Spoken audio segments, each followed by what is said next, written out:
കേരള ബ്ലാസ്റ്റേഴ്സിന്റെ ആരാധകർക്ക് മറക്കാൻ പറ്റുമോ നമ്മുടെ സ്വന്തം ഹ്യൂമേട്ടനെ? ഇന്ത്യൻ സൂപ്പർ ലീഗിന്റെ ആദ്യ സീസണിൽ പ്ലേ ഓഫ് ദ ടൂർണമെന്റ് ആയിട്ട് തെരഞ്ഞെടുക്കപ്പെട്ട ഇയാൻ എഡ്വേർഡ് ഹ്യൂമി എന്ന ബ്ലാസ്റ്റേഴ്സ് ആരാധകരുടെ സ്വന്തം ഹ്യൂമേട്ടൻ. ആ കനേഡിയൻ താരം വീണ്ടും ഇപ്പോൾ വാർത്തകളിൽ നിറയുവാണ്. ഇയാൻ ഹ്യൂമിന്റെ ആ പൊട്ടിയ തലയിൽ കെട്ടിവെക്കുന്ന ബാൻഡേജിന് വരെ ഇവിടെ സെപ്പറേറ്റ് ഫാൻ ബേസ് ഉണ്ടായിരുന്നു. ഓക്കെ, പുള്ളി ഇപ്പം കേറ്റ് വുഡ്സിന്റെ ഒരു ട്വീറ്റിന് മറുപടിയായിട്ടാണ് രംഗത്ത് വന്നിരിക്കുന്നത്. കേറ്റ് വുഡ്സ് ഒരു ട്വീറ്റ് ഷെയർ ചെയ്തിട്ടുണ്ടായിരുന്നു അദ്ദേഹത്തിന്റെ ട്വിറ്റർ ഹാൻഡിൽ. ഇപ്പം കനേഡിയൻ ഫുട്ബോൾ ടീമിൽ 2000-ൽ, അതായത് 2000-ൽ മൊത്തം വൈറ്റ് റൈസുള്ളവരായിരുന്നു, കനേഡിയൻ ആൻസസ്ട്രി ഉള്ള വെള്ളക്കാരായിരുന്നു കനേഡിയൻ ടീമിൽ കളിച്ചുകൊണ്ടിരിക്കുന്നത്. പക്ഷേ 2024 എത്തിയപ്പോഴത്തേക്ക് ടീമിൽ മുഴുവൻ ബ്ലാക്സ് ആയി, കറുത്ത വംശജരായി.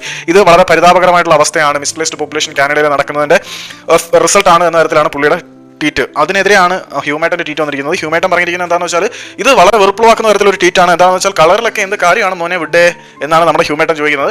പിന്നെ 2000 മുതൽ ഇങ്ങോട്ടുള്ള എത്ര പേർക്കാണ് ഒറിജിനൽ കനേഡിയൻ ആൻസസ്ട്രി ഉള്ളതെന്ന് കൂടി നിങ്ങൾ പറയണം. കാരണം കാനഡ എന്ന് പറയുന്ന രാജ്യം വളരെ വലുതാണ്, പക്ഷേ പോപ്പുലേഷനിൽ വളരെ ചെറുതാണ്. അതുകൊണ്ട് ഇമിഗ്രൻസിനെ വളരെയധികം സപ്പോർട്ട് ചെയ്തിട്ടുള്ള രാജ്യമാണ്. കുടിയേറ്റക്കാരെ തങ്ങളുടെ രാജ്യത്തേക്ക് വിളിച്ചു വരുത്തി ഒരു സംസ്കാരം ബിൽഡ് ചെയ്തെടുത്ത രാജ്യമാണ് കാനഡ.